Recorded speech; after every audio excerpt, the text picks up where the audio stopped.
My daughter is getting old, and if I don't speak for myself, because nobody's speaking for me, and if I don't speak for myself, she's gonna grow up to see how her mother was bashed for no reason. And then she'll ask me, why didn't I say anything about it? Sophia Momondu, Davido first baby mama, don't come react for the rumor when they fly up and down for social media say she and Amanda, Davido second baby mama, then fight for club for Ghana. My correct people, Sophia say he no go take this year 2022 easy with anybody. Say na bomber to bomber, na it go be right from now. You do me, I do you back. Before I go, they give una the full gist. Make I first throw away salute for all of una. Hello, my correct people. You are welcome back again to my YouTube channel. Yes, so I'm back again with another ogbonge gist. My name na Lady G. In case today na your first time when you dey come across my channel and you never subscribe, I beg make you not forget to subscribe and click the notification bell so that anytime when I throw away gist like this, you know go fit dey miss am. Yes, my correct people, I go drop the video for now where Sophia Momondu they tell people when it be say then they drag on like I pass my neighbor say now for the past 6 years now that they drag on and say this one they can't do now enough is enough. My correct people now know say I first drop one video when never to say when we come they hear some rumors say this Sophia Momondu and this Amanda then put leg for one trouser for club for Ghana sake of Davido because say the other one won't be like say he dey draw himself dey near Davido too much. A lot of people they react now and say this is why they respect Chioma. This can never be Chioma because she dey respect herself. For the fact say Sophia Momondu come social media come dey cry, they tell people say make they comot hand for your waist. They come talk say kudos to Chioma. Thank God say Chioma no go that family vacation. If not, it for be another thing. My correct people, a lot of people don't know the cocoa when e dey for this matter. That family vacation when they organize for Ghana.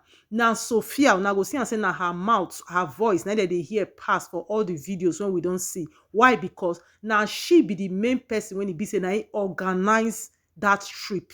That now waiting many people don't know. Not be so now Davido just come out say na so. As she bring that idea, now Davido come welcome and say now good idea. Now opportunity for them to stay around the children. And some people they talk say whether the other of a picking when it be boy when it be fine, whether not be picking, whether I no want stay around that one. The truth be say the mama no stay around that one. There is no way when be say only that one go fit come join them for the family reunion. My correct people. So many people now they get her wrong. They think say na Chioma na he no want join them. Now he make her now this casala come bust and say this Chioma na he can't free herself. My people, the truth be saying.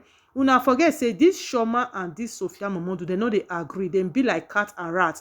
And me myself I see they talk and say person when he be like say now he go they cause all this wahala now this Davido because now they hear when all these things they happen. If they on low key we know they hear anything about him. He know they talk anything and we know Davido say no be that person will be seen at that kind of quiet type. So if you know they talk for things when they go on like this, that means say he know waiting he they do. My correct people, me myself, I can't believe say if to say Davido invite that Chioma, she for not talk say she no will go. But for the fact say now Sophia Momondu na organize that trip, probably na make her she no fit go. So my correct people, lots of people now they talk say Sophia Momondu because of say she no get character or because say she be wahala person, she still go follow this Mama Haley go make wahala for club sake of say she dey draw body dey near Davido too much.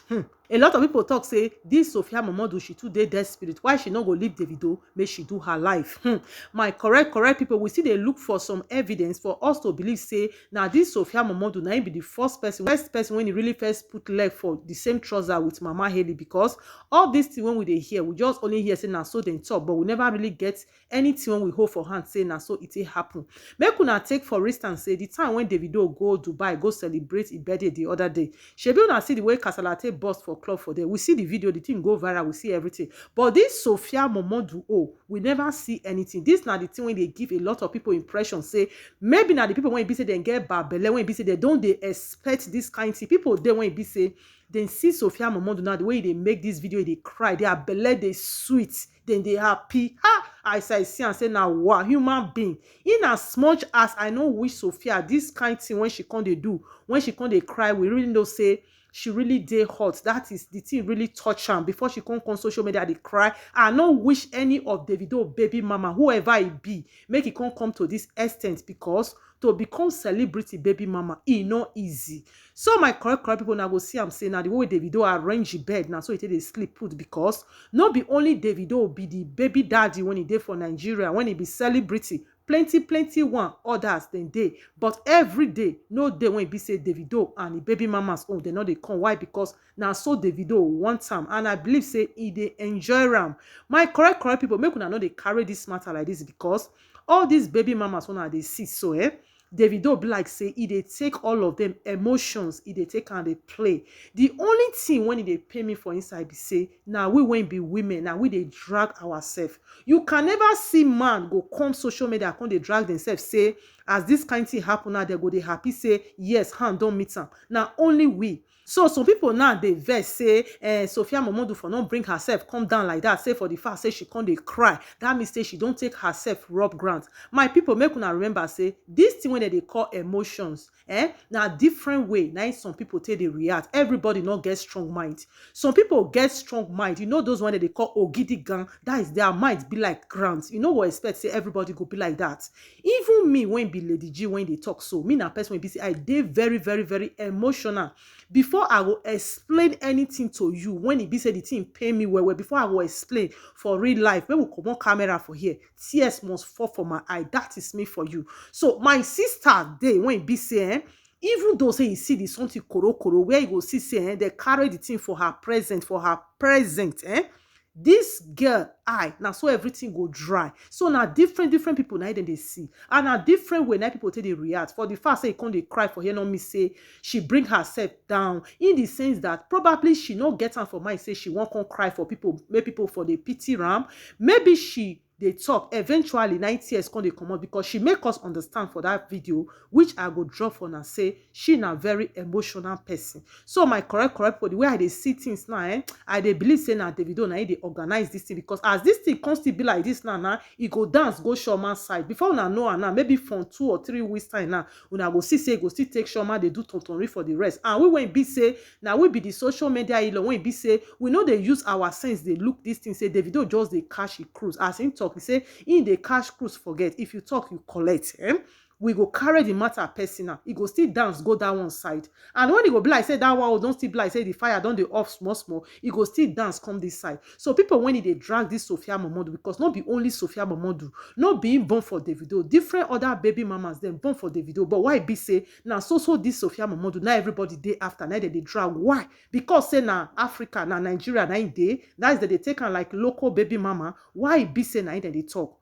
Now, the way that they talk about Shoma, now so that they talk about this Sophia Momodu. But the way that they talk about this Sophia Momodu, even all the army boss where I don't see, they know they drag Shoma Rich like that. They never even drag Shoma Rich 1/4 of the way they don't drag this Sophia Momodu Rich. My people, he reach for somebody to break down. The other baby mamas when you be say them, when they be international, when they abroad, when they different other places, they know they drag them the way that they drag this Sophia Momodu like that. Anything when she do, they must see command when they go put. Anything when he do, they must see something talk say she not doing well. If she do oho, if she not doing oho, the day when Davido come out that day when he they talk say anybody when he knows say he like him, make he drop 1 million for his birthday. All the baby mamas when he born for Davido as in plenty rich, all of them shocking. None of them bring themselves come out. Now only this Sophia Momodu na him bring himself come out. And people come they talk say now notice me. Probably Davido self don't they see some things when he not see for this Sophia Momodu body at the beginning. When he make a come talk say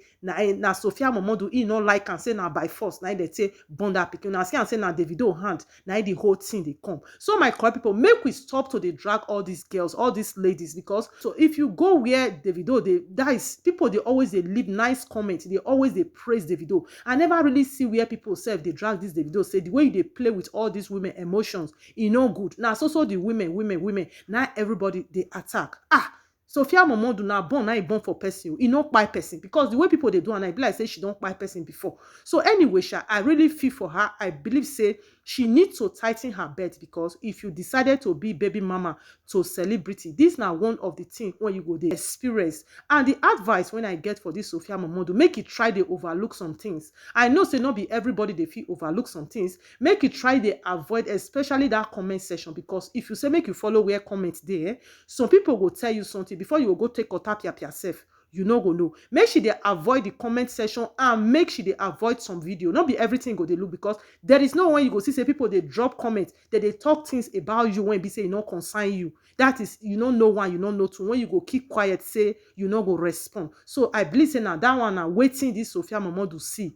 Now he make am she respond, because according to the blogger, when he carry this news come, Sophia Momodu read am as they see the something don dey circulate. Now she come out, come make this live video, and people sef dey blame her why she make this live video, and she make us understand say the pikin when he get now, this pikin don dey grow, and everybody know say that the pikin when they call Imade na very very intelligent girl. Una no dey see the questions when she dey ask these days. The other day talk say why be say Egbewe jazz dey follow papa up and down when they guide the papa. The other day they tell mama say why be say no be born the other of a half sister when they call Haley. She dey ask some kind ogbonge question. So if you can't ask a mama one day say mama, he don't see all these things on social media, wetin make people dey talk about you like this? If not be true dem talk about you, wetin make you no answer? So I don't see anything wrong. And some people talk say she come now, she come dey cry. For that reason she bring herself come down. Everybody get the way they react, my correct people. When Annie Idibia with her husband get some kind gbasgbos that day with him family member, shebi e come social media, e come dey cry, because now the way be say she fit take, na the way she fit take express her, that is wetin she dey go through. Even Destiny Etiko, people dey drag am up and down that day when e be say e buy motor, people come dey drag am say na sugar daddy na he do am for am. And she come out, she dey cry, and I see many people sef dey defend am. So why e come be say Sophia Momodu come out now, she come dey make live video, and eventually now tears come join am. People now come dey talk say she don't bring herself down. Me, I no fit say bring herself down, because even me when I dey talk to now, so I be. If you see me for real life and video, now different thing, because me na person I dey very very emotional. I dey quick pity for person. So my correct people, I go drop the remaining video for now. Make una watch and wetin she talk. Make una self talk and whether she do bad when she come take defend herself, or she for kukuma just keep quiet. I don't know how na say how na think am anyway. I don't talk my own finish. Now the way I take see am, now so I take talk am. Everybody get character. Don't force other people's character for another person body, and don't force my character for another person body. Everybody, God create them different time in different way. So my people, now here I will hang the matter and the story. I go soon and very soon for my next video. If updates still dey this matter, I go control where I'm for now. I beg, if you like my video and your first time when you see my video and you never subscribe, I beg, don't forget to subscribe and click the notification bell, so that anytime when I throw away gist like this, you know go fit dey miss am. And now when be my returning subscribers, God will bless you for me yafu. I go soon and very soon for my next video. Have a blessed day. Bye bye. You guys, I'm just tired of being bashed. Like, enough is enough. Like, I've had enough. Like, I'm not doing it anymore. Like, my daughter is getting old, and if I don't speak for myself, because nobody's speaking for me, and if I don't speak for myself, she's gonna grow up to see how her mother was bashed for no reason. And then she'll ask me, why didn't I say anything about it? But you saw what they said, but you saw what they did. Why didn't you say anything about it? It's been 6 years of bashing me non-stop. Anybody that knows me knows I'm a very emotional person. So you might see me shed a few tears. I'm fine, don't worry about me. I've just had enough. That's just it, you know? Even when I'm laughing, I shed tears, so it's not new. I'm just very upset. I've been nothing but gracious. I've been nothing but sweet. When I buy stuff for my daughter's sister, you guys bash me. When I show her love, you guys bash me. I don't get it anymore. What do you people want from me? When I'm happy, you guys bash me. When I go silent, you guys bash me. What do you want from me? Am I supposed to raise my child in hate? Am I supposed to raise my child to compete? I just want to know what you want. It's like clockwork. Every year you choose something that is supposed to turn out beautiful and be good, and you make it bitter. And then when I don't see anything, you say, she's a strong woman. No, I'm a human being just like you. Just like you, I'm a human being. Enough is enough. Enough is enough.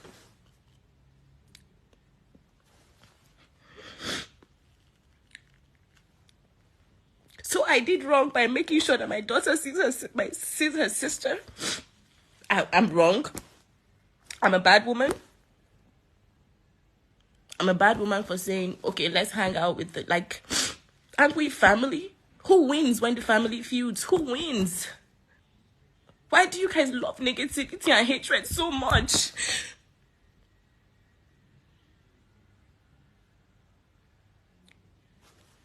Why? Why? Why do you people love negativity and hatred? Why is it that you're so quick to believe lies? Why are you so quick to believe the first negative thing you hear about a person? Why can't you stop and think that there's something that's not adding up about this story? The first thing you do is, I know that's the... Are you people okay? What is wrong with you people? Who wins when the family feuds? Like, what are you people... Where do you people get this logic from?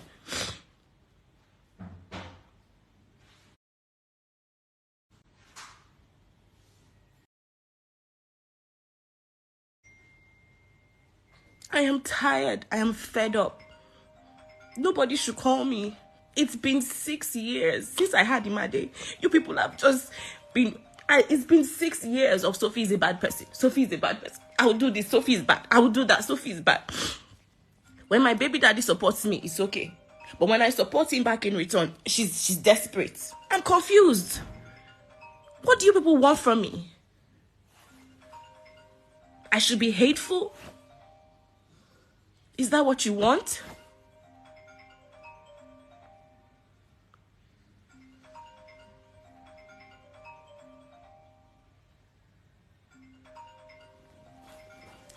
I've had enough of the bashing. Stop bashing me. People should go and warn your blogger and their favorite artists. Enough is enough. Nobody's going to drag me in 2022. Nobody's going to lie on me in 2022. All I did was make sure that children get the kind of love that they deserve. I didn't do anything else. Do people see your fathers every year? Let the girls spend time with their father without it somehow affecting me. Leave me alone.